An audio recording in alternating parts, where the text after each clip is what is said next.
Anime की शुरुआत एक ट्रेन के सफर से होती है, जहां अचानक से ही एक पैसेंजर आग की लपटों में घिर जाता है। अपनी तरफ आग लगी हुई ट्रेन को आता हुआ देखकर स्टेशन से सारे पैसेंजर्स भागने लगते हैं, सिर्फ शिनरा को छोड़कर, जो कि ये सब देखकर खुश हो रहा था।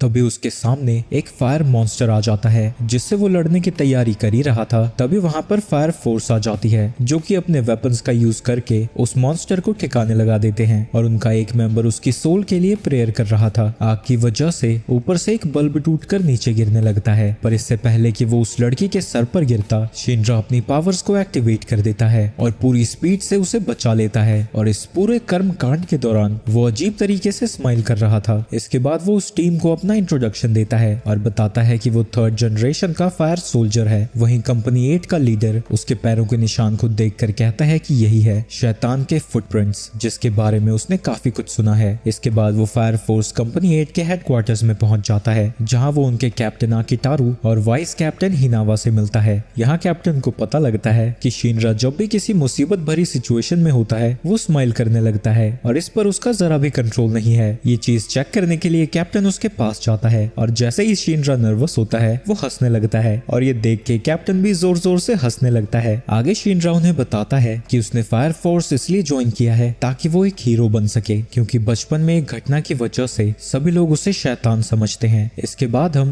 कंपनी 8 के बाकी के मेंबर्स को देखते हैं, जो कि दोनों छोरियां थी और वो दोनों नहाने के बाद उन सभी को ज्वाइन करती हैं, जिनमें से एक का नाम माकी है और दूसरी का आइरिस। आइरिस उसकी जान बचाने के लिए शिनरा का शुक्रिया अदा करती है, पर शिनरा कहता है कि एक हीरो के तौर पर ये तो उसका फर्ज था। वहीं माकी उन दोनों को लवी डवी वाली चीजें बोलकर चिढ़ाने लगती है और आइरिस के उसके टकले पर मारने के बाद भी वो अपनी हरकतों को बंद नहीं करती। ये सब देखकर हिनावा को गुस्सा आ जाता है और उसे भड़का हुआ देखकर बेचारी दोनों ही घबरा जाती हैं। इसके बाद कैप्टन सभी को बताता है कि वो नहीं जानते कि लोगों को आग लगना कब और कैसे शुरू हुआ, पर एक दिन अचानक ही दुनिया के चारों तरफ लोग फायर डीमंस में ट्रांसफॉर्म होने लगे, जिन्हें कि इन्फर्नल कहा जाता है। सिर्फ 1st जनरेशन यानी नॉर्मल ह्यूमंस ही इन्फर्नल्स में ट्रांसफॉर्म होते हैं। 2nd जनरेशंस के लोग फायर को कंट्रोल कर सकते हैं पर खुद फायर क्रिएट नहीं कर सकते, और 3rd जनरेशन के लोग अपना खुद का फायर बना सकते हैं। और फायर फोर्स का काम ये है कि वो इन्फर्नल्स को रोकें, पर कंपनी 8 का एक स्पेशल टास्क भी है, उन्हें ये पता लगाना है कि आखिर ह्यूमंस इन्फर्नल्स कैसे बनते हैं। वहीं रात को शिनरा को नींद नहीं आ रही थी और वो अपने पास्ट को याद करता है, जहाँ वो अपनी मॉम और अपने छोटे भाई के साथ था। पर एक दिन अचानक ही उसका पूरा घर जल के राख हो गया, जिसमें उसकी मॉम और छोटे भाई की मौत हो गई। वहीं जब शिनरा को उसकी दादी को सौंपा जा रहा था, दादी उसे लेने से मना कर देती है, क्योंकि उसे लगता है कि शिनरा ने ही उन्हें मारा है। वहीं शिनरा अभी भी स्माइल कर रहा था, यानी उसे इस बात का जरा भी दुख नहीं है, और वो उसे डेविल कह के बुलाने लगती है। वो एक सींग वाले इन्फर्नल को भी याद करता है। तभी बेल बजती है और वो पूरी टीम तैयार होकर एक इन्फर्नल को ठिकाने लगाने के लिए वहां से जाने लगते हैं। वहां पहुंचने के बाद शिनरा अपनी मॉम को याद करने लगता है, जहाँ की उसकी मॉम उसे अपना हीरो कह रही थी। इसके बाद जब वो अंदर जाकर आग को देखता है, वो डर के मारे अपने घुटनों पर आ जाता है, क्योंकि उसके घर में ऐसी ही आग लगी थी जिसमें उसका पूरा परिवार खत्म हो गया। तभी अचानक से इन्फर्नल शिनरा पर आकर हमला कर देता है, जिसकी वजह से शिनरा टकराकर बेहोश हो जाता है। हिनावा उसे उठाता है, जिसके बाद वो सभी लड़ाई के लिए तैयार हो जाते हैं और वो इन्फर्नल पर अटैक करने के लिए आगे चले जाते हैं। जिसके बाद शिनरा भी अपनी पावर्स को एक्टिवेट कर देता है और अपनी पूरी स्पीड से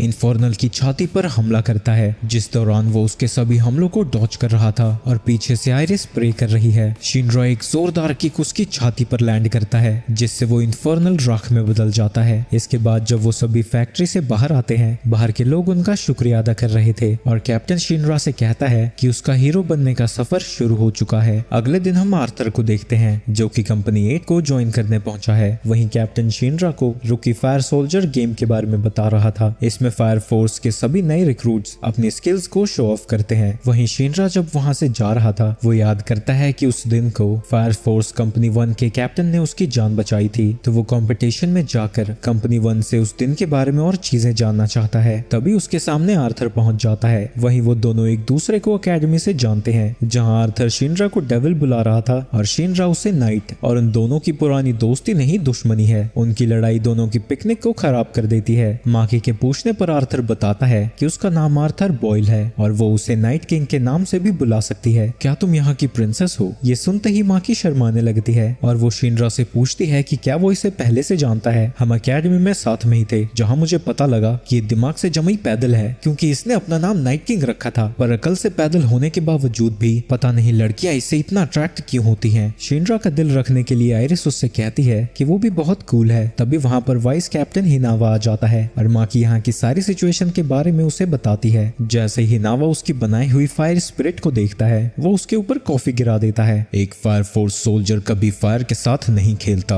आगे हिनावा कहता है कि वो फायर फोर्स रूकी गेम्स के लिए उन सभी की एबिलिटीज देखना चाहता है, इसलिए वो माकी को उन दोनों के साथ लड़ने को कहता है। आयरिस को लगता है कि ये माकी के लिए थोड़ा खतरनाक हो सकता है, पर हिनावा उसे बताता है कि वो पहले मिलिट्री में रह चुकी है, तो उन दोनों नए लॉन्डों से लड़ना उसके लिए कोई बड़ी बात नहीं है। वो सबसे पहले शिनरा को घूसा मारकर हवा में उड़ा देती है, पर जब वो अपने फायर का यूज करने लगता है माकी उसकी पावर्स को रोक देती है, जिससे शिनरा नीचे गिर जाता है। पर ऐन वक्त पर माकी अपनी पावर्स को रिलीज कर देती है और बेचारा शिनरा यमराज के दर्शन करते करते बचता है। इसके बाद आर्थर की बारी थी। वहीं जब वो उसके फायर को कंट्रोल करने की कोशिश करती है वो नहीं कर पाती। मैं एक नाइट हूँ तो मैं अपनी प्रिंसेस को कभी नुकसान नहीं पहुंचाऊंगा। वहीं उसकी होशियारी ठिकाने लगाने के लिए वो उसका हाथ पकड़कर खींच के उसके घुटना मारती है और पिटाई खाने के बाद आर्थर उसे गोरिल्ला कह के बुलाने लगता है और कहता है कि वो एक प्रिंसेस कभी नहीं बन सकती। ये सब सुन के माकी को गुस्सा आ जाता है, जिसके बाद शिनरा भी वहाँ वापस आ जाता है। वहीं इस बार उन दोनों के फायर्स को कंट्रोल करने की जगह वो उन्हें स्पटर में ट्रांसफॉर्म कर देती है, जिसके बाद वो उन्हें ट्रांसफॉर्म करके एक बड़ा सा स्पटर मून बना देती है। वहीं उसे भड़का हुआ देखकर दोनों लड़के हार मानना ही बेहतर समझते हैं और हिनावा सबसे पहले उस स्पटर को बुझाने लगता है, जिसे देखकर माकी का दिल ही टूट जाता है। इसके बाद दोनों कमांडर्स शिनरा और आर्थर को अपने वेपन्स दिखाते हैं जिनका यूज वो लड़ाई में कर सकते हैं। क्योंकि आकिटारू के पास कोई पावर्स नहीं है तो उसे हर तरह के वेपन्स और हैवी आर्मर की जरूरत पड़ती है। तभी उन्हें एक इन्फर्नल की खबर पता लगती है और वो सभी उसे ठिकाने लगाने के लिए वहां से निकल जाते हैं। वह जाते वक्त कैप्टन शिनरा को एक वेपन देते हैं ताकि वो हमेशा अपनी पावर्स पे रिलाई ना करे और वो सभी से कहते हैं कि वो अपने वेपन्स हमेशा छुपा कर रखें और कभी पब्लिक में ना दिखाएं। उस लोकेशन पर पहुंचने के बाद वहां उन्हें एक छोटी बच्ची दिखती है जिसकी मॉम 2 साल पहले इन्फर्नल बन गई थी और आज उसके पिता भी। ये सुन के कैप्टन कहता है कि जितने पीसफुल तरीके से हो सके वो उसकी आत्मा को शांति देंगे। ये सुनकर वो दोनों अपने वेपन्स निकाल लेते हैं तो कैप्टन उन दोनों को साइड में लेकर जाता है। मैंने तुमसे कहा था ना कि तुम अपने वेपन्स पब्लिक को नहीं दिखाओगे। इन्फर्नल्स पहले इंसान थे और भले ही हम उनकी शांति के लिए प्रार्थना करते हैं पर हम उन्हें मारते ही हैं। फायर फोर्स में कई लोग ऐसे हैं जो कि इन्फर्नल से नफरत करते हैं और उन्हें मारने में एंजॉयमेंट मिलती है, पर ये मत भूलो कि इन्फर्नल्स पहले इंसान थे और उनके भी कई रिश्ते हैं, तो इसलिए हमें उन्हें शांतिपूर्वक ही खत्म करना होगा। और अगर तुम अपने वेपन्स को छुपा कर नहीं रख सकते तो इस कंपनी 8 में रहने का तुम्हारा कोई हक नहीं है। इसके बाद हम अजीब से कैरेक्टर को देखते हैं जो खुद को जोकर बुलाता है और उसके हाथ में राख से भरी डब्बी है। उस राख की मदद से वो वहाँ आग से एक चेहरा बना देता है जो कि उन्हें ही घूर रहा था। उन्हें समझ नहीं आता कि ये हो कैसे रहा है क्योंकि इन्फर्नल्स के पास अपनी कोई सुध बुध नहीं होती। इसके बाद जब वो सभी अंदर जाते हैं वो ये देख के हैरान हो जाते हैं कि वो इन्फर्नल शांति से बैठा हुआ था। आर्थर कहता है कि वो बहुत ही ज्यादा दुख में है, इसलिए उसकी आत्मा को जल्दी से जल्दी शांति पहुंचानी चाहिए और कैप्टन की हामी भरने के बाद वो एक ही झटके में उसे मार देता है, जिसके बाद उसकी आत्मा की शांति के लिए पूरी टीम प्रे करती है। तभी वहाँ एक धमाका होता है। ये देखकर सभी लोग वहाँ से भाग ही रहे थे पर कैप्टन वहाँ उसकी फैमिली फोटो उठाने लगता है। तभी उसके ऊपर एक भारी सा मलबा गिर जाता है पर उसकी बॉडी शॉडी इतनी ज्यादा स्ट्रॉन्ग थी कि वो एक ही हाथ से उस पूरे मलबे को हटा देता है। वहीं जोकर इन सारी चीजों को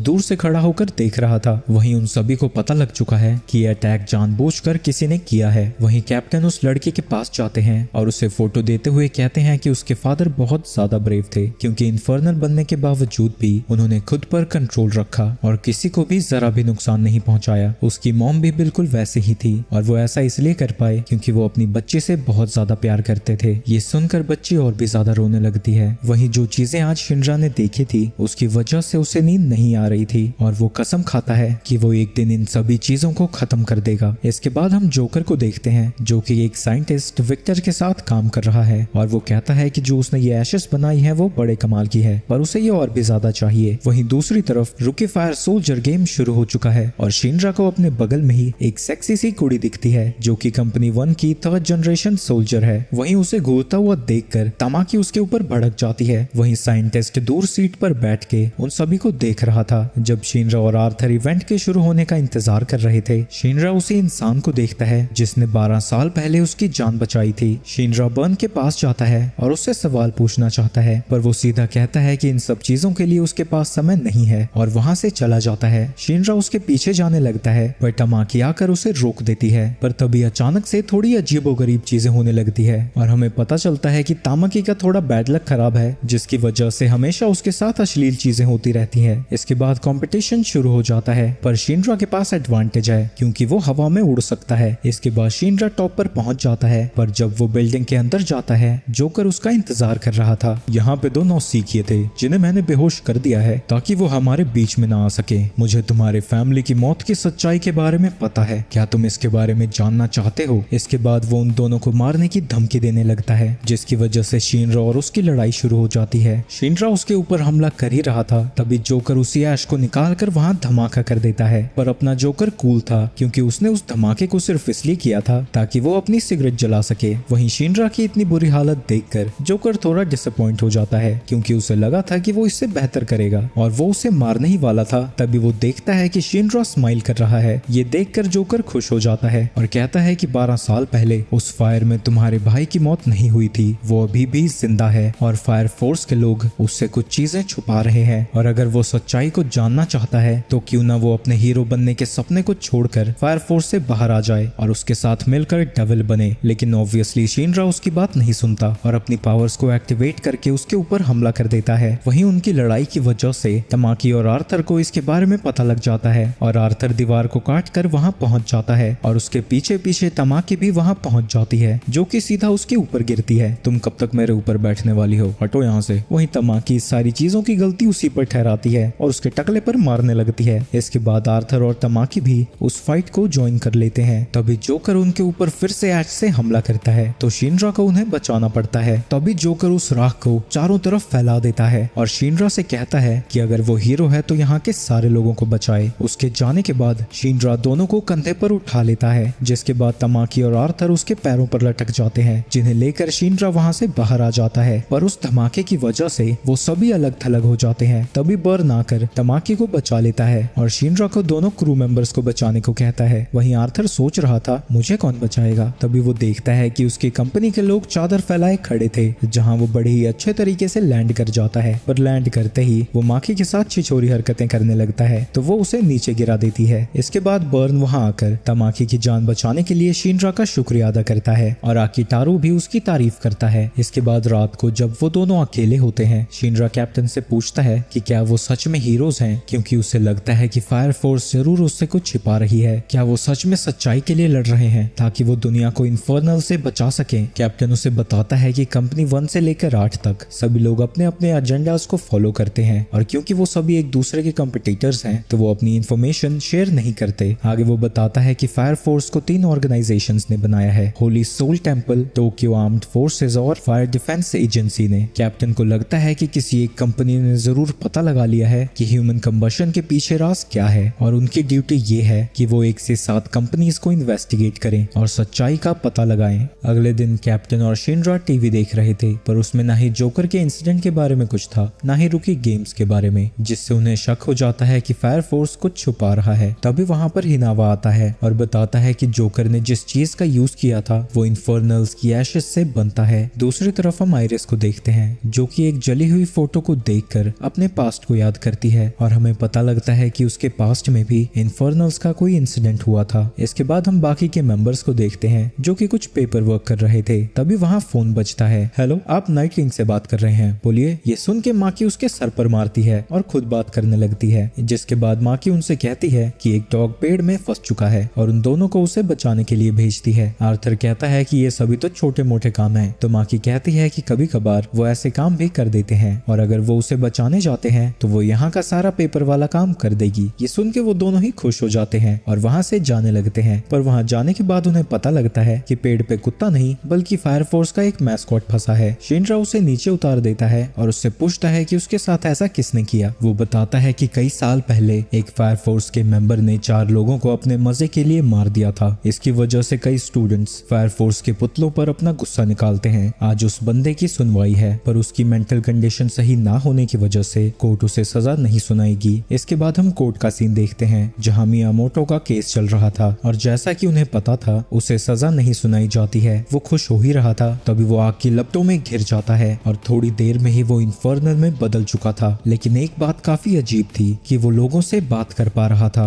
इसके बाद हम माकी को देखते हैं जो कि सभी को उस इन्फर्नल के बारे में बताती है। जिसके बाद हम कंपनी 5 की कैप्टन प्रिंसेस हिबाना को देखते हैं जिससे वो इन्फर्नल काफी इंटरेस्टिंग लगता है। तो भले ही वो कंपनी 8 के एरिया में क्यों ही ना आया हो, वो अपने एक्सपेरिमेंट्स के लिए उस इन्फर्नल को यहाँ लाना चाहती है। कंपनी 8 उस इन्फर्नल की लोकेशन के लिए निकल जाती है और हिनावा गुस्से में शिनरा और आर्थर को उस लोकेशन पर पहुंचने को कहता है। शिनरा जल्दी से उड़कर वहां जाने लगता है, पर तभी आर्थर कूदकर उस पर चढ़ जाता है। चल मेरे घोड़े आगे चल। जब वो बाकी सभी के पास पहुंचते हैं, हिनावा उन्हें सारी डिटेल्स दे देता है और कहता है कि उन्हें जल्दी से वहां पहुंचना होगा क्योंकि इन्फर्नल ने उस जज को बंदी बना लिया है। वहीं वो इन्फर्नल जज को मारने ही वाला था, पर तभी शिनरा आकर उसे जोर की लात मारता है जिससे वो इन्फर्नल और आर्थर दोनों ही दूर लुढ़कते हुए जाते हैं। इन्फर्नल कुछ बोलने की कोशिश कर ही रहा था, तभी आर्थर उसके मुंह पर मुक्का मार देता है। वो फिर से बोलने की कोशिश करता है, पर तभी शिनरा और आर्थर दोनों ही उसे लात मार देते हैं। जिसके बाद फाइनली उसे बोलने का मौका मिल जाता है। तुम लोग क्या पागल हो गए हो? हम यहाँ हमारे पुतले पर हुए हमले का बदला लेने आए हैं। क्या बकवास कर रहा है तू ये? तभी वहाँ माकी भी पहुंच जाती है और जब वो उसके ऊपर हमला करती है, वो इन्फर्नल आसानी से उसके फायर अटैक को खत्म कर देता है। ये देखकर माकी दुखी हो जाती है। वहीं वो सभी अभी तक कंफ्यूज हो रखे हैं कि वो इन्फर्नल बात कैसे कर पा रहा है। वो इन्फर्नल अपना हाथ खड़ा करते हुए कहता है कि कोर्ट ने उसे बरी कर दिया था तो वो लोग उसे नहीं मार सकते, पर हिनावा उस पर फायर करते हुए कहता है कोर्ट ने इंसान को बरी किया था ना कि इन्फर्नल को। तो वो इन्फर्नल हिनावा पर हमला करके वहां से भाग जाता है। ये देख के सभी लोग कहते हैं कि उसको ठिकाने लगाने के लिए शिनरा को ही जाना होगा। जिसके बाद शिनरा उसके पीछे चला जाता है। वहीं काफी दूर आने के बाद इन्फर्नल को लगता है कि अब तो वो बच ही गया, लेकिन तभी वहां शिनरा पहुंच जाता है और उन दोनों के बीच में लड़ाई छिड़ जाती है। जिसके बाद इन्फर्नल एक कार को उठाकर शिनरा पर फेंक देता है, लेकिन शिनरा पहले तो उसे उछाल देता है, फिर लात मारकर उसी के ऊपर गिरा देता है। वहीं ये सब देखकर इन्फर्नल को डर लगने लगता है और जब शिनरा उसके सामने जाता है, उसकी फटके 4 हो जाती है और वो उसे डेविल कह के बुलाने लगता है। तू डेविल कैसे कह रहा है बे? मैं हीरो हूँ, समझा? इसके बाद वो प्रेयर करते हुए उसे मारने जा ही रहा था, तभी इन्फर्नल कहता है कि उसकी आखिरी इच्छा के तौर पर वो चाहता है कि सिस्टर ही उसके लिए प्रे करे। शिनरा कहता है कि कंपनी 8 जल्दी ही यहाँ आने वाली होगी, पर तभी इन्फर्नल उसके ऊपर हमला कर देता है। तो शिनरा एक ही किक से उसके हाथ को अलग कर देता है। जिसके बाद शिनरा उसे खत्म करने जा ही रहा था, तभी वहाँ कंपनी 5 की कैप्टन हिबाना आ जाती है जो उससे कहते हैं कि अब ये इन्फर्नल उनके पास रहेगा क्योंकि वो उस पर एक्सपेरिमेंट्स करना चाहते हैं। शिनरा उसकी बात मानने से मना कर देता है। तभी हिबाना अपनी पावर्स का यूज करके उसे बेहोश कर देती है और उससे कहती है कि उस जैसे लोगों की जगह उसके पैरों के पास है। वहीं शिनरा का ध्यान ना ही उसकी बातों पर था ना ही उसकी सैंडल पर और वो नर्वस होने की वजह से स्माइल करने लगता है। तभी कंपनी 5 की कुछ लड़कियां आकर उसे पकड़ने की कोशिश करती हैं और जब शिनरा देखता है कि उन पर बातों का कोई असर नहीं हो रहा, वो अपनी फायर पावर का यूज करके सभी को हटा देता है। जिसके बाद वो पूरी कंपनी 5 को अपने साथ लड़ने के लिए चैलेंज कर देता है। तभी वहाँ कंपनी 8 पहुंच जाती है और कैप्टन उससे कहते हैं कि वो मियामोटो को उनके हवाले कर दे, पर हिबाना कहती है कि उन्हें ऐसा इन्फर्नल बहुत रेयरली देखने को मिलता है, तो इस पर एक्सपेरिमेंट्स करना बहुत जरूरी है और क्योंकि उनके पास एक्सपेरिमेंट्स करने का सामान नहीं है, फायर फोर्स मियामोटो को कंपनी 5 के हवाले ही करेगी। ये सुनकर कैप्टन उसकी बात को मान जाता है, पर एक कंडीशन पर कि जो भी एक्सपेरिमेंट्स वो करेंगे उनकी रिपोर्ट वो कंपनी 8 के साथ शेयर करेंगे। ये सुन के कैप्टन 5 का एक मेंबर आके टारू का मजाक उड़ाने लगता है और कहता है कि क्योंकि वो कमजोर है इसलिए वो डर चुका है। ये सुनते ही शिनरा और आर्थर भड़क जाते हैं। माकी उन्हें शांत कराने आती है, पर असल में वो उसे मुक्का मारने आई थी जिसकी वजह से वो नीचे गिर जाता है। वहीं उसके इस काम के लिए हिनावा भी उसको शाबाशी देता है। वहीं प्रिंसेस हिबाना आयरिस को पहचान रही थी और उसे देखकर वो बात को आगे बढ़ाने की जगह वहां से जाने लगती है। इसके बाद हम आयरिस को देखते हैं जो कि प्रेयर करते हुए अपने पास्ट को याद कर रही थी। वो काफी सारे लोगों के साथ चर्च में रहा करती थी जहां वो हिबाना को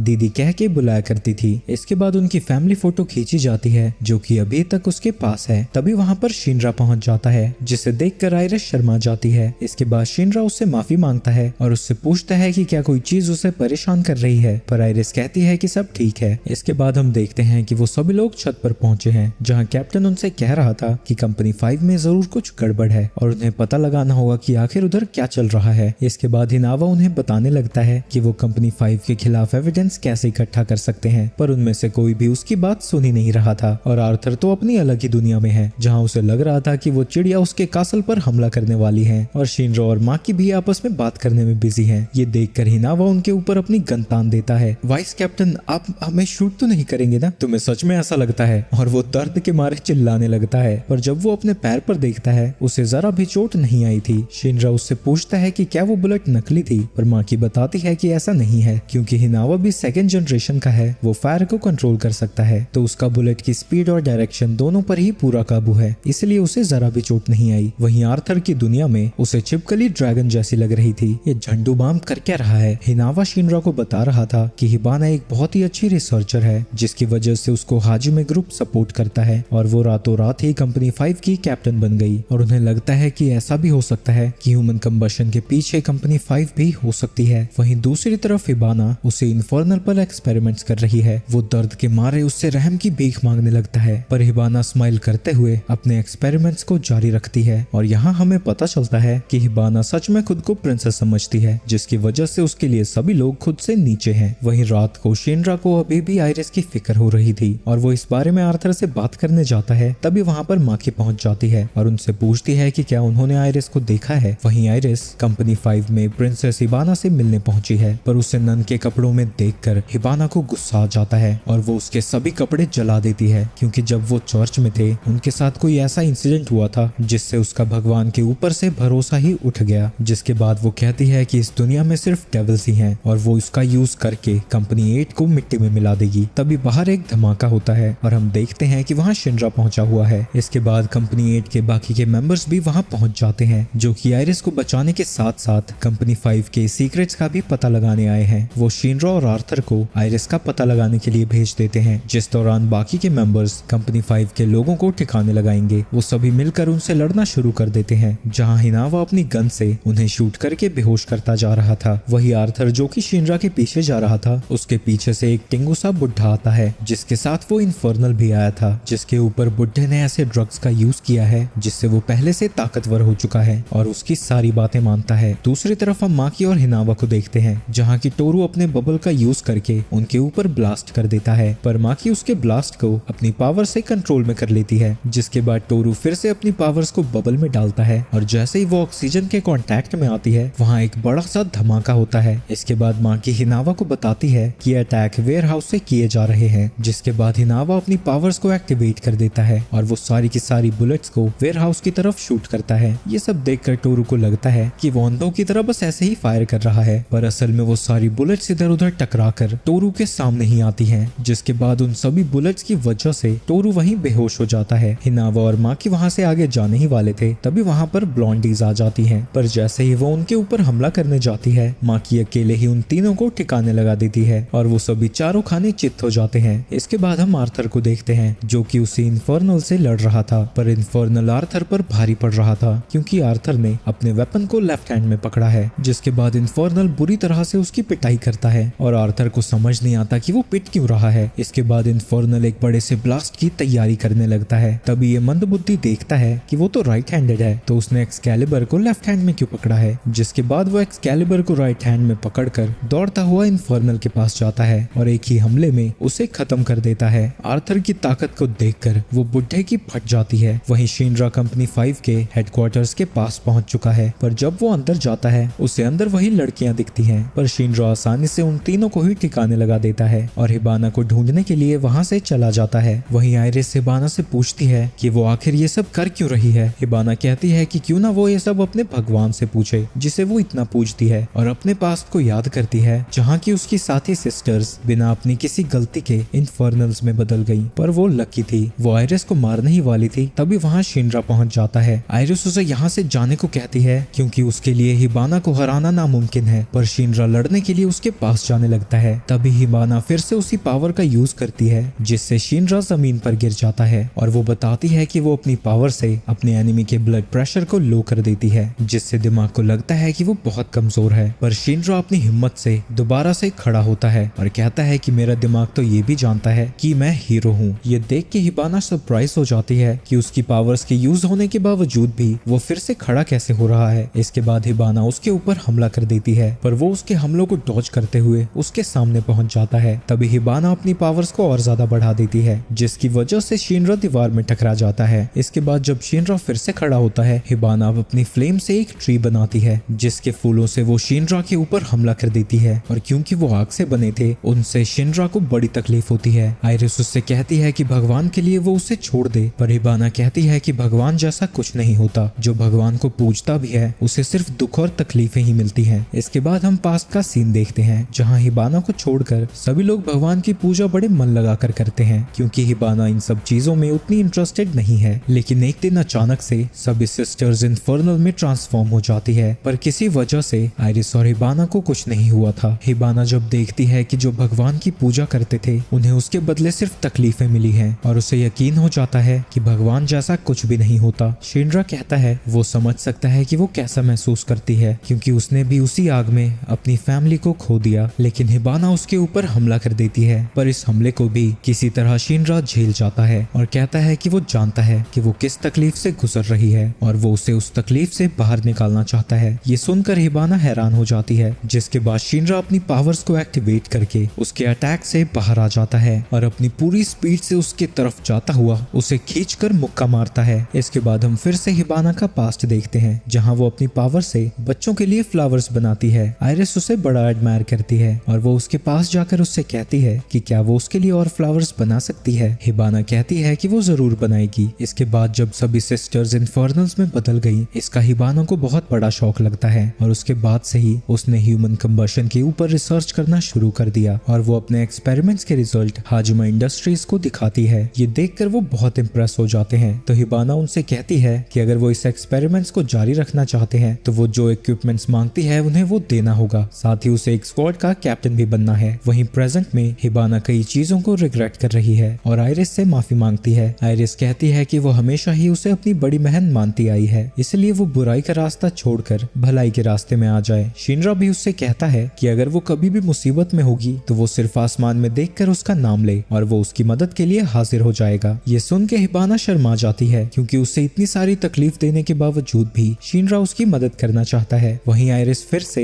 हिबाना को वैसे ही फ्लावर्स क्रिएट करने को कहती है और हिबाना बचपन की ही तरह उसे वैसे ही फ्लावर्स बनाकर दिखाती है। इसके बाद जब वो सभी बाहर आते हैं, हिबाना देखती है कि कंपनी 8 ने उसके सभी मेंबर्स की धुलाई कर दी है। तो हिबाना कहती है कि वो अपने सीनियर्स को बता देगी कंपनी 8 और कंपनी 5 साथ में प्रैक्टिस ड्रिल कर रहे थे। शिनरा उससे पूछता है कि वो अचानक से ही कंपनी 8 के लिए कुछ ज्यादा ही कॉम्प्रोमाइज कर रही है। तो हिबाना उसे बता देती है कि वो शिनरा को पसंद करने लगी है, जो सुन के शिनरा को सदमा सा लगता है। इस घटना के बारे में बाकी की कंपनीज को पता लग जाता है और उन्हें उन पर शक हो जाता है कि जैसा वो बता रहे हैं वैसा नहीं हुआ था। इसके बाद हम कंपनी 5 और कंपनी 8 को साथ में देखते हैं, जहां हिबाना शिनरा को बड़े ही प्यार से खिलाती है, पर टोरू ये देख के जेलस फील करने लगता है तो वो उसके लात मारती है। हिनावा सभी के लिए खाना बना रहा है और माकी अपने स्प्लटर से एंटरटेन कर रही है, पर तभी वहां आर्थर आ जाता है और उसके सभी स्पिरिट्स को काट देता है, क्योंकि हिनावा ने उससे कहा था कि जब भी माकी फायर से खेले तो वो उसे रोक दे। इसके बाद दोनों कैप्टन आपस में बात कर रहे होते हैं। हिबाना कहती है कि वो कंपनी 8 की इन्वेस्टिगेशन में मदद करेगी, पर वो कितनी मदद कर पाएंगे इसकी गारंटी नहीं है, क्योंकि वो हाजिमा कॉर्पोरेशन के साथ काम करते हैं। वो आगे बताती है कि ऐसे कई लोग हैं जो आर्टिफिशियली लोगों को इन्फर्नल्स में कन्वर्ट कर रहे हैं और ऐसा पहला केस कंपनी 1 के रीजन में देखा गया था। इसके बाद वो वापस अपने हेडक्वार्टर्स में पहुंच जाते हैं, जहां किटारू बताता है कि वो रूकी ट्रेनिंग असाइनमेंट सिस्टम की मदद से शिनरा और आर्थर को कंपनी 1 में भेजना चाहता है ताकि वो उनके लिए जासूसी कर सके, और हिबाना भी अपने कुछ रुकीज को भेजेगी ताकि कंपनी 8 पर उन्हें शक न हो जाए। इसके बाद वो सभी फायर फोर्स कंपनी 1 के हेडक्वार्टर्स में पहुंच जाते हैं। जब वो कंपनी 1 के मेंबर से मिलते हैं, उनका कैप्टन बर्न कहता है कि वो उनकी ट्रेनिंग में जरूर मदद करेगा, पर अपना हीरो चने के झाड़ पर चढ़ा हुआ है, तो वो सीधा बर्न्स को ही चैलेंज कर देता है और कहता है कि अगर वो जीत गया तो वो उससे कुछ सवाल जवाब करना चाहता है। जिसके बाद वो इस मैच के लिए एक खुले से एरिया में पहुंच जाते हैं और ये डिसाइड होता है कि वो एक एक करके फायर फोर्स कंपनी 1 के मेंबर से लड़ेंगे। सबसे पहला नंबर टेकरू का है, जिसकी लड़ाई लेफ्टिनेंट रेका से होने वाली है।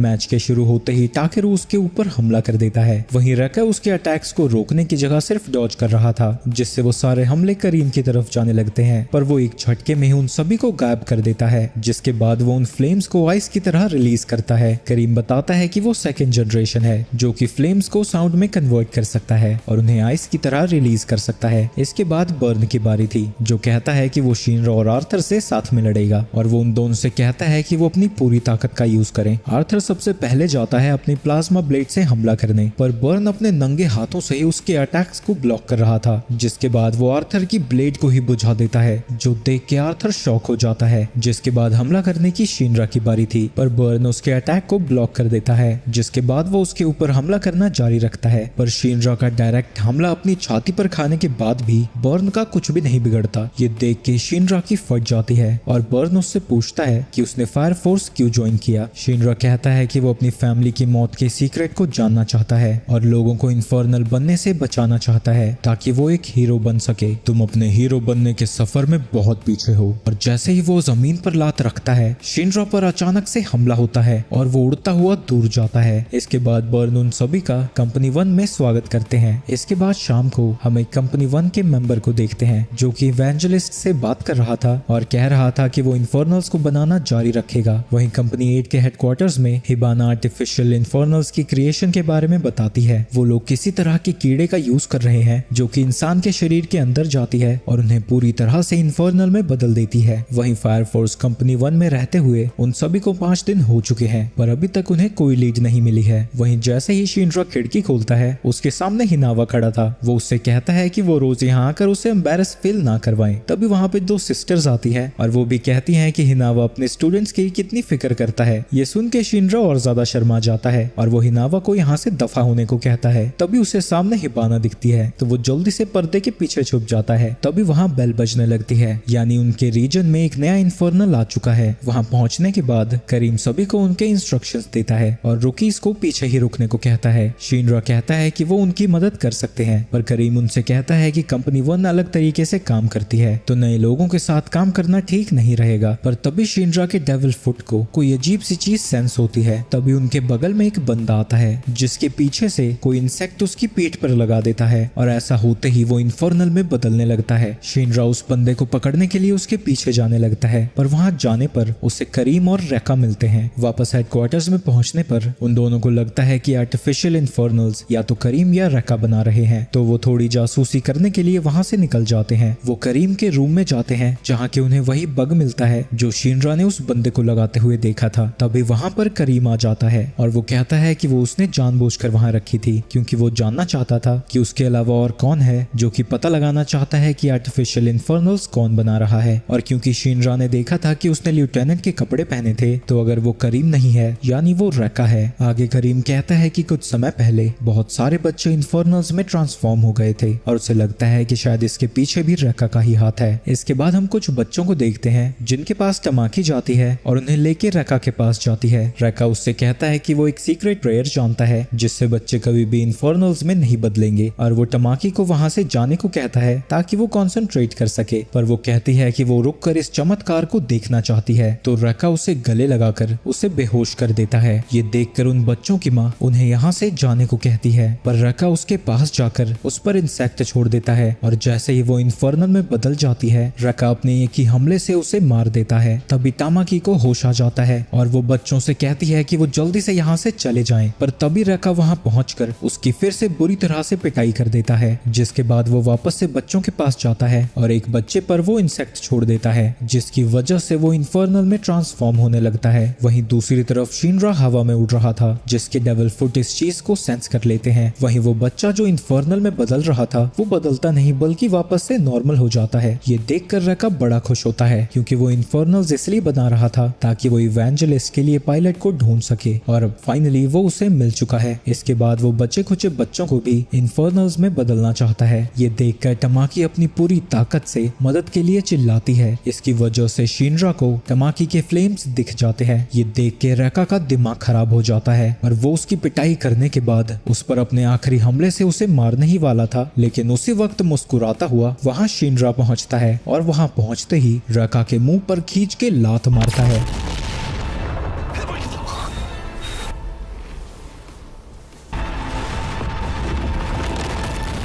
जिसके बाद शिनरा तमाकी से उसका हालचाल पूछता है, जो सुन के वो इमोशनल हो जाती है। लेकिन तभी शिनरा के पीछे रेका वापस से खड़ा हो जाता है और उसे जोरदार मुक्का मारता है। शिनरा उससे लड़ाई करने की जगह उससे पूछता है कि वो ये सब क्यों कर रहा है, पर रेका उसके सवाल का कोई जवाब नहीं देता और जाकर खींच के उसके ऊपर फिर से हमला कर देता है। जिसके बाद वो दोनों ही लड़ाई शुरू कर देते हैं। जिस लड़ाई के दौरान रेका शिनरा पर भारी पड़ रहा था, लेकिन ज्यादा देर तक नहीं। जिसके बाद शिनरा भी उसे टक्कर देने लगता है, जो देख के तामाकी हैरान हो जाती है। रेका कहता है कि उसने कई सारे बच्चों को आग के हवाले कर दिया है और आज शायद एक और बच्चा होने वाला है। वहीं ये सुन के शिनरा चिढ़ जाता है। तभी रेका देखता है कि उसके बग्स शिनरा की तरफ अट्रैक्ट हो रहे हैं। रेका समझ जाता है कि शिनरा वो तीसरा बंदा है जिसे एवेंजलिस्ट ढूंढ रहे हैं और उसके पास प्योर फ्लेम है, जिसे कि एडोला बर्स्ट कहा जाता है। रेका बताता है कि उसने इसीलिए इन बग्स को बच्चों के अंदर डाला था ताकि वो उन्हें ढूंढ सके जिनके पास एडोला बर्स्ट है। एक एडोला बर्स्ट तो एवेंजलिस्ट के पास पहले ही था, एक उस बच्चे में मिल गया और तीसरा शिनरा है। वहीं ये सब सुन के शिनरा को और ज्यादा गुस्सा आ जाता है और वो उसके ऊपर हमला करने जाता है, पर रेका उसे मुक्का मार के वापस से पीछे भेज देता है। और ऐसा एक बार नहीं कई बार होता है और जब भी वो उसे मुक्का मारता था वो बार बार तमाकी के पास ही जाता था। इसी दौरान तमाकी के कपड़े भी जल जाते हैं। तमाकी उससे कहती है कि वो यहाँ रेका को जीतने नहीं दे सकते, शिनरा को किसी भी कीमत पर यहाँ उसे हराना ही होगा। तो शिनरा अपने आसपास के एरिया का यूज करता है और पूरी स्पीड से उसके ऊपर एक हिट लैंड करता है और उसे जमीन पर गिरा देता है। पर इतनी ज्यादा बॉडी हीट की वजह से उसमें ऑक्सीजन की कमी होने लगती है। वहीं रेका का दिमाग खराब हो जाता है और वो कहता है कि फाइनली उसे इवेंजलिस्ट के लिए बच्चा मिला था, पर शिनरा ने वो भी खराब कर दिया। शिनरा के पूछने पर वो बताता है कि वो बच्चों को इवेंजलिस्ट के लिए ढूंढ रहा था। वो उन इमोशनलेस बच्चों को लाता है जो कि फायर इंसिडेंट से गुजर चुके हैं, ताकि वो उनका यूज करके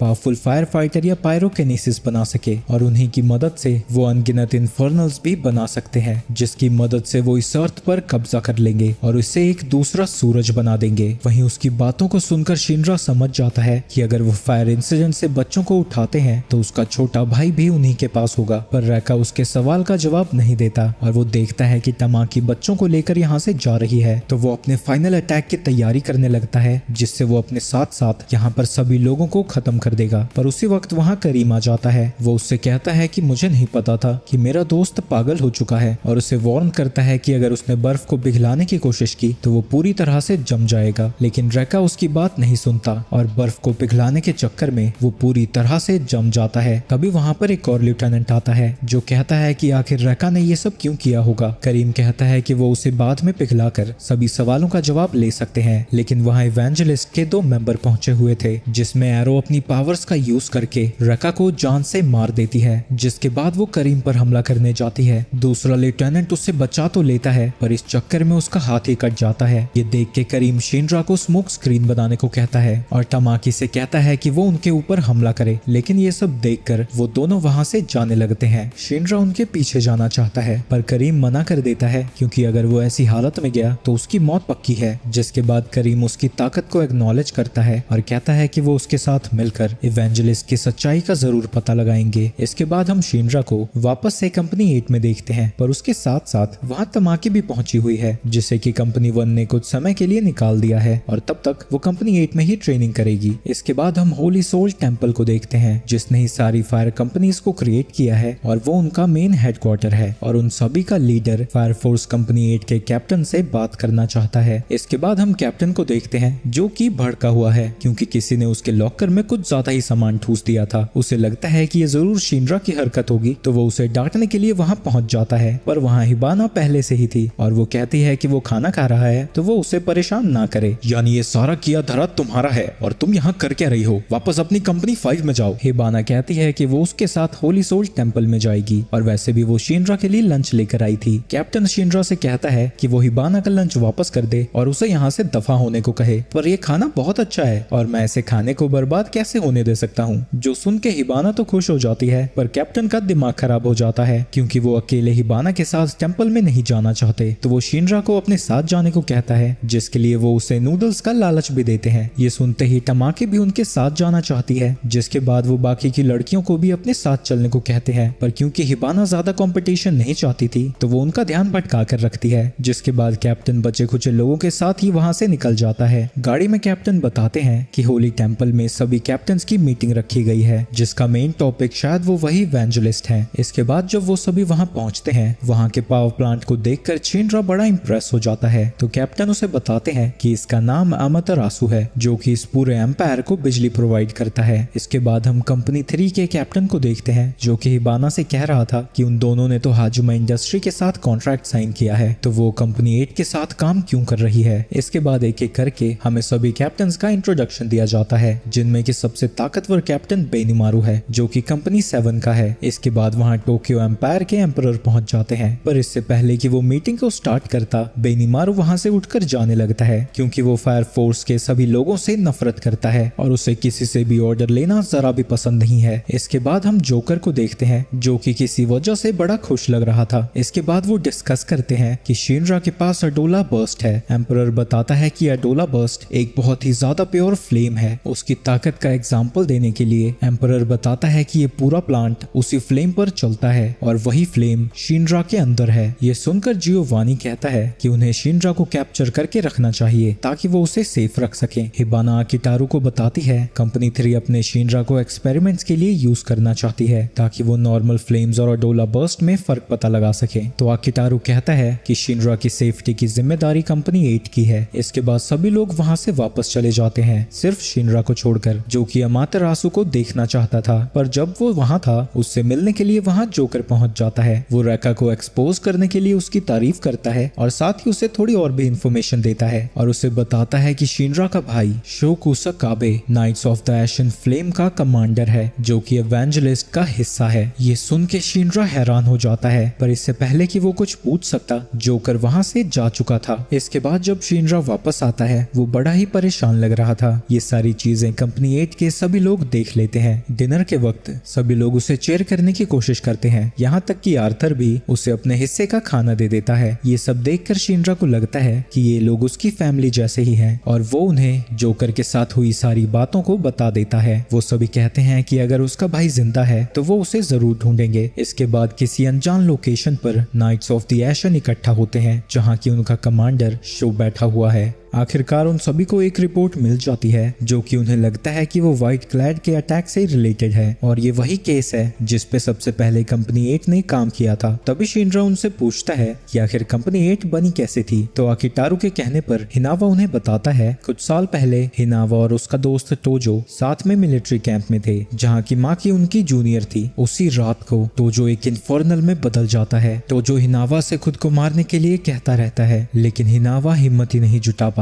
लेकिन तभी वहां बाकी के सोल्जर्स आ जाते हैं और उसे मशीन गन से शूट करने लगते हैं। इसके कुछ समय बाद जब वो बाहर घूम रहा था, उसे एक सायरन की आवाज आती है और वहां जाने पर उसे आकिटारू दिखता है, जो कि नॉर्मल सा फायर फाइटर था और फायर फोर्स के लोगों से बहस कर रहा था। आकिटारू खुद ही इस चीज को हैंडल करने का सोचता है और इन्फर्नल के फैमिली मेंबर से जाकर परमिशन लेता है। हिनावा ये सारी चीजें देख रहा था और वो उसकी मदद करने के लिए आगे बढ़ता है, जिसके बाद वो दोनों साथ में अंदर जाते हैं और इन्फर्नल की आत्मा को शांति देते हैं। इसी के बाद आकिटारू ने डिसाइड किया था कि वो हिनावा की मदद से एक फायर फोर्स कंपनी स्टार्ट करेगा, क्योंकि उन दोनों की ही सोच काफी ज्यादा मिलती है और उनकी पहली रिक्रूट माकी बनती है। फ्लैशबैक के खत्म होने के बाद वो बताते हैं कि कुछ लीड्स उन्हें कंपनी 7 के एरिया में लेकर जाते हैं। तो कंपनी 8 बिना किसी नोटिस या परमिशन के कंपनी 7 में पहुंच जाते हैं और वो व्हाइट क्लैड के बारे में उन्हें सब कुछ बताते हैं कि वो आर्टिफिशियली लोगों को इन्फर्नल्स में बदल रहे हैं। पर बेनिमारू उन पर यकीन नहीं करता, क्योंकि उसने खुद ये चीजें नहीं देखी थी। वो बात कर ही रहा था, तभी वहाँ एक अलार्म बजता है, क्योंकि एक बूढ़ा आदमी इन्फर्नल में बदल चुका है। बेनिमारू याद करता है कि ये वही इन्फर्नल है जिसने उसे कुछ देर पहले ही फेस्टिवल के लिए इनवाइट किया था। तो वो टाउन के सभी लोगों से कहता है कि इसे फेस्टिवल और आतिशबाजी बहुत पसंद है, तो उसका गुड बाय भी वैसा ही होना चाहिए। और बेनिमारू तोड़फोड़ मचाता हुआ इन्फर्नल की तरफ जाने लगता है। पूरी 7th डिवीजन बेनिमारू को सपोर्ट कर रही थी और वो एक फेस्टिवल के जरिए उस इन्फर्नल को खत्म करने जाते हैं। शिनरा को समझ नहीं आ रहा था कि यहाँ हो क्या रहा है, तो एक बूढ़ी औरत उसे बताती है कि बेनिमारू के पास 2nd और 3rd दोनों जनरेशन की पावर्स हैं और जैसे इन्फर्नल्स के लिए 8th प्रेयर करता है, 7th टाउन को डिस्ट्रॉय करती है। इसके बाद बेनिमारू उस इन्फर्नल को खत्म कर देता है और उसके अंतिम पल दिखाने के लिए शिनरा उस बूढ़ी औरत की मदद करता है और वो उसे बताती है कि इन्फर्नल की लास्ट विश पूरी करना ही उनके लिए प्रेयर है और यहाँ के लोगों की आखिरी इच्छा यही होती है कि अगर वो इन्फर्नल में बदले तो उन्हें बेनिमारू ही खत्म करे। इसके बाद इन्फर्नल के लिए फेस्टिवल रखा जाता है और टाउन को रिपेयर करने का काम भी शुरू हो जाता है, जिसमें कंपनी 8 भी मदद कर रही थी ताकि ये सारा काम जल्दी से खत्म हो सके और बेनिमारू उनकी बात सुने। इसी दौरान वाइट क्लैड के 3 मेंबर्स कंपनी 8 के बारे में ही बात कर रहे थे कि वो लोग कुछ ज्यादा ही इधर उधर फुदक रहे हैं और वो इस बार उन्हें पूरी तरह से खत्म कर देना चाहते हैं। इसके बाद हम कंपनी 7 के लेफ्टिनेंट को देखते हैं जिसकी बॉडी राख में बदल रही है और बेनिमारू उसकी मरहम पट्टी कर रहा है। तभी वहाँ पे 2 ट्विंस आती हैं और लेफ्टिनेंट को परेशान करने लगती हैं। उनके पीछे शिनरा आता है और कहता है कि मैंने तुम्हारे लिए डांस मूव्स किए थे, तुम्हें वो पसंद नहीं आए। पर वो लड़कियां कहती हैं कि वो ऐसा करते हुए जमी बुद्धू लग रहा था। जिसके बाद वो दोनों लेफ्टिनेंट को परेशान करने लगती हैं। पर शिनरा देखता है कि वो पहले ही काफी तकलीफ में है तो वो उन दोनों को उठाकर वहाँ से ले जाने लगता है। लेफ्टिनेंट बेनिमारू से कहता है कि उसे कंपनी 8 बाकी कंपनियों से काफी अलग और अच्छी लग रही है तो उसे उनकी मदद करनी चाहिए ताकि वो व्हाइट क्लैड और इवेंजलिस्ट के बारे में और चीजें पता लगा सके, जिसके लिए बेनिमारू मान जाता है और वो कंपनी 8 के कैप्टन से मिलने जाता है।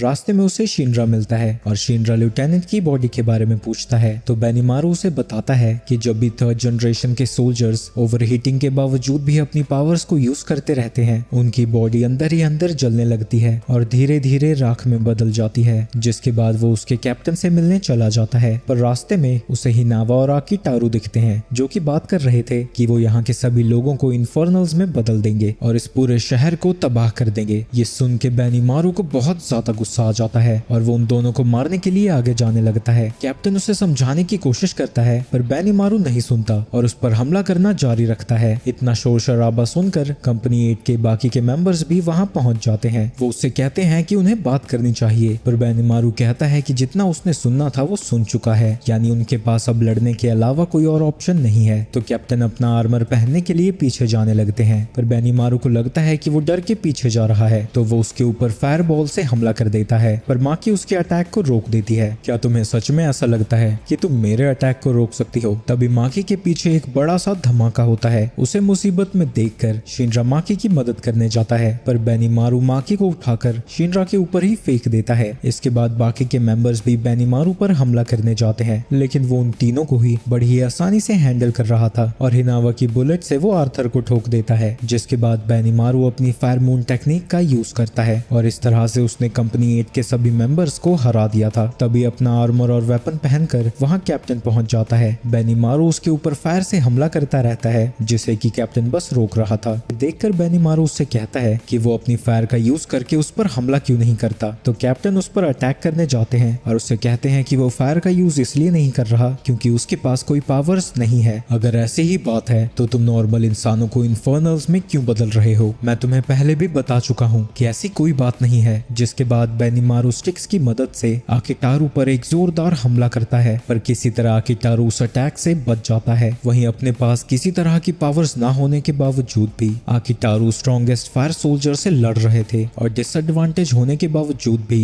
वो उसे टक्कर दे रहे थे और वो फाइनली उसे जख्मी कर ही देते हैं। वहीं उनकी लड़ाई के बीच वहाँ कंपनी 7 का लेफ्टिनेंट भी पहुंच जाता है। इसके बाद बेनिमारू अपने सबसे ज्यादा पावरफुल अटैक को यूज करने लगता है पर इससे पहले कि वो हमला करता लेफ्टिनेंट आकर उसे रोक देता है और कहता है कि क्यों ना वो एक बार उन सभी की बात सुन ले। आकिटारू उसे बताता है कि जिस टाइम वो उससे मिलने आया था वो किसी शॉप ओनर के साथ काम कर रहा था। बेनिमारू को इस पर यकीन नहीं होता और वो इसकी तहकीकात करने के लिए वहाँ से चला जाता है। शिनरा लेफ्टिनेंट से पूछता है कि उसकी ऐसी हालत कैसे हो गई। इसके बाद हम फ्लैशबैक में देखते हैं कि पूरी सिटी में आग लग चुकी है और ज्यादातर लोग इन्फर्नल्स में बदल चुके हैं जिनसे लड़ते लड़ते लेफ्टिनेंट और बेनिमारू ओवरहीट हो चुके हैं। उन्होंने कब की फायर फोर्स से हेल्प मांगी थी पर वो अभी तक वहाँ नहीं पहुँचे थे। इसी दौरान वहाँ 2 सींग वाला इन्फर्नल पहुँच जाता है जो कि काफी ज्यादा पावरफुल था। तो लेफ्टिनेंट समझ जाता है कि इसमें किसी न किसी को अपनी पावर की लिमिट को क्रॉस करना होगा तो वो बेनिमारू पर अटैक करके उसे बेहोश कर देता है और खुद उस इन्फर्नल से लड़ने के लिए आगे चला जाता है। और जब बेनिमारू को होश आता है सुबह हो चुकी थी। ढूंढता ढूंढता उसे लेफ्टिनेंट मिल ही जाता है और वो देखता है कि ओवरहीट होने की वजह से उसकी बॉडी राख में बदलने लगी है। बेनिमारू कहता है कि अगर वो दोनों साथ में लड़े होते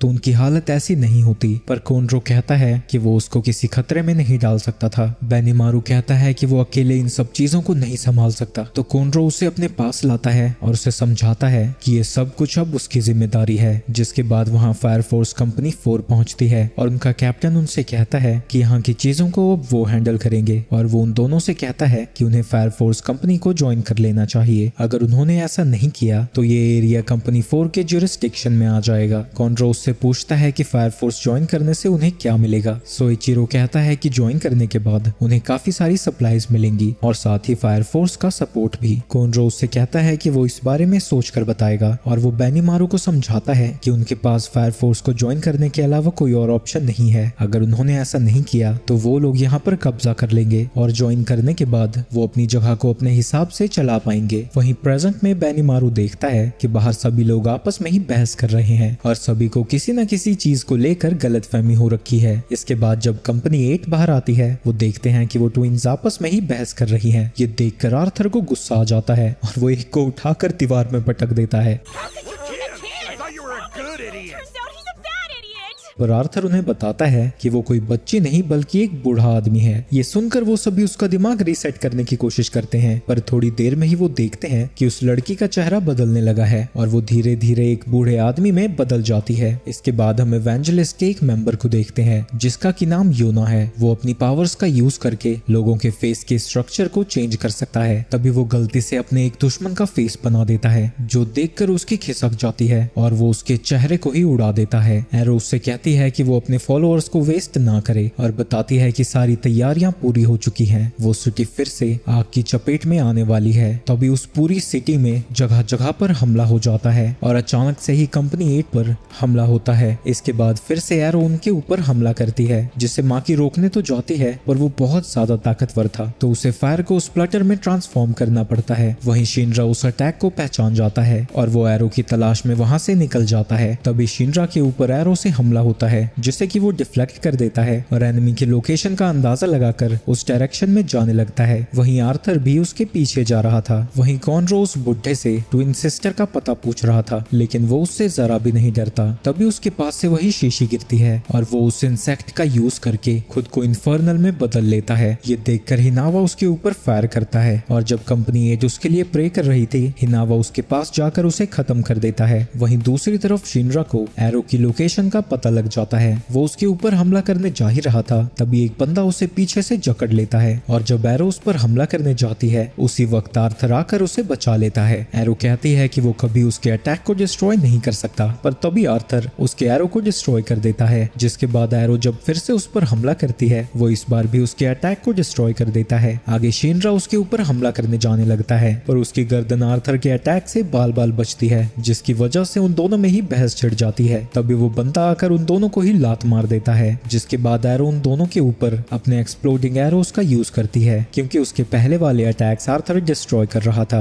जिसके बाद उन दोनों के दिमाग की बत्ती जलती है कि उन्हें टीम वर्क का यूज करना होगा और वो साथ में मिलकर उन दोनों से लड़ने लगते हैं और इस बार वो उन दोनों पर भारी पड़ रहे थे। आर्थर एरो को मारने ही वाला था पर तभी वो बंदा बीच में आ जाता है। वो एरो से कहता है कि वो यहाँ से चली जाए और वो खुद एक बग को खा लेता है। वहीं दूसरी तरफ बेनिमारू एक इन्फर्नल को खत्म करता है और बेनिमारू अपनी स्टिक पर बैठकर कॉनरो के पास जाता है। वो कॉनरो को सारी चीजें बताता है और कहता है कि वो ये सब अकेला हैंडल नहीं कर सकता इसलिए वो कॉनरो की मदद मांगता है पर कॉनरो उसे समझाता है कि सभी लोग सिर्फ अपने कैप्टन की ही बात सुनेंगे और वो ये चीज हैंडल कर सकता है। वहीं योनो इन सारी चीजों को बड़ा एंजॉय कर रहा था क्योंकि उसके लिए ये सारी चीजें एक आर्ट है। तभी पीछे एक धमाका होता है और बेनिमारू टावर को ही लेकर ऊपर उड़ने लगता है। बेनिमारू सभी से कहता है कि उनके बीच इम्पोस्टर्स मौजूद हैं जिनका वो पता नहीं लगा सकते कि कौन असली है कौन नकली, तो इसीलिए वो सभी से कहता है कि वो एक दूसरे की कुटाई करना शुरू कर दें क्योंकि उनके शहर के लोग इतने कमजोर नहीं है कि वो किसी बहरूपिये से हार जाएं। जिसके बाद सभी लोग एक दूसरे की पिटाई करना शुरू कर देते हैं। वहीं शिनरा और आर्थर के सामने वो बंदा एक इन्फर्नल में ट्रांसफॉर्म हो जाता है और उसके सींग बाहर आ जाते हैं। ये देखकर शिनरा हैरान हो जाता है और उसे अपने पास्ट का इंसिडेंट याद आने लगता है और एरो बताती है कि ये नॉर्मल इन्फर्नल नहीं बल्कि एक डीमन इन्फर्नल में बदल चुका है। वहीं दूसरी तरफ लोग खुशी खुशी एक दूसरे की पिटाई कर रहे थे जो चीज योनो को बिल्कुल अच्छी नहीं लगती और कैप्टन 8 के मेंबर्स भी इसे ज्वाइन करना चाहते हैं। तभी बेनिमारू देखता है कि उसके पीछे एक बहुत बड़ा धमाका हुआ है और वहाँ वही सींगों वाला इन्फर्नल है। ये देखकर बेनिमारू को भी अपने पास्ट की याद आती है और वो उससे लड़ने के लिए वहाँ से चला जाता है। वहीं शिनरा अभी भी शौक में था तो आर्थर को बीच में आकर उसे बचाना पड़ता है और वो अकेला ही उस डीमन से लड़ने लगता है। तभी शिनरा को अपने पैरों एरो में अजीब सा लिंक फील होता है। ये देखकर एरो कहती है ये तो अटोला लिंक है और वो ह्यूमंस के साथ काम क्यों कर रहा है, क्योंकि अटोला बर्स्ट की पावर तो ह्यूमैनिटी को डिस्ट्रॉय करने के लिए है। तभी आर्थर को डीमन उठा के फेंक देता है और उसी वक्त एरो वहाँ से गायब हो जाती है। वो डीमन उन दोनों पर ही भारी पड़ रहा था और जब आर्थर उस पर हमला करने जाता है उसकी तलवार उसे जरा भी चोट नहीं पहुंचा पाती।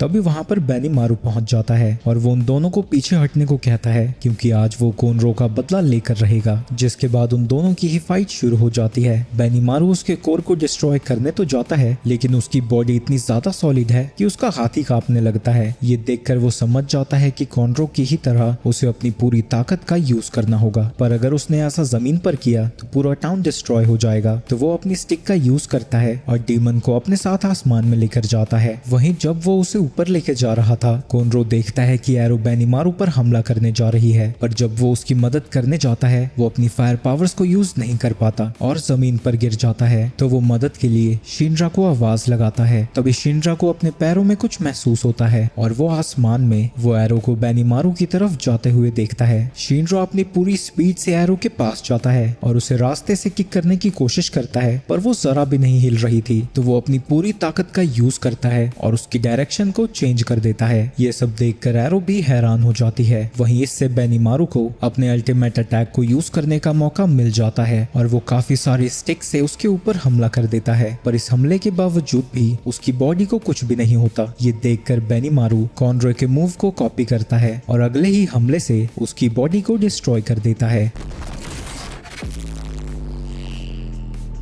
ये सब देख के वहाँ खड़े सभी लोग हैरान हो जाते हैं। उन्हें यकीन नहीं होता कि सिर्फ एक इंसान के पास इतनी ज्यादा फायर पावर कैसे हो सकती है। वहीं इस अटैक को करने की वजह से उसकी सारी ताकत खत्म हो जाती है और वो आसमान से नीचे गिरने लगता है। तो शिनरा वहाँ उड़ता हुआ जाता है और बेनीमारू को बचा लेता है। वहीं अगली सुबह वो सभी इवेंजलिस्ट के बारे में प्रूफ ढूंढ रहे थे, पर उन सभी ने पहले ही सारे सबूतों को मिटा दिया था। इसके बाद वो सभी बेनीमारू के पास जाते हैं और उससे कहते हैं कि वो अपनी कंपनी में वापस जा रहे हैं, पर जाने से पहले वो आपस में ड्रिंक्स शेयर करते हैं जो कि उनके यहाँ दोस्ती को गहराने के लिए ट्रेडिशन है। और यहाँ पर वो सभी पहली बार बेनीमारू को स्माइल करता हुआ देखते हैं जो उन्हें बहुत ज्यादा अजीब लगता है। और अब जाकर शिनरा को समझ में आता है कि वो जब हंसता होगा तो लोगों को कैसा लगता होगा, और ये सोचकर वो जोर जोर से हंसने लगता है। बेनीमारू कहता है कि अगर उसने हंसना बंद नहीं किया तो वो यहीं उसकी कब्र खोद देगा।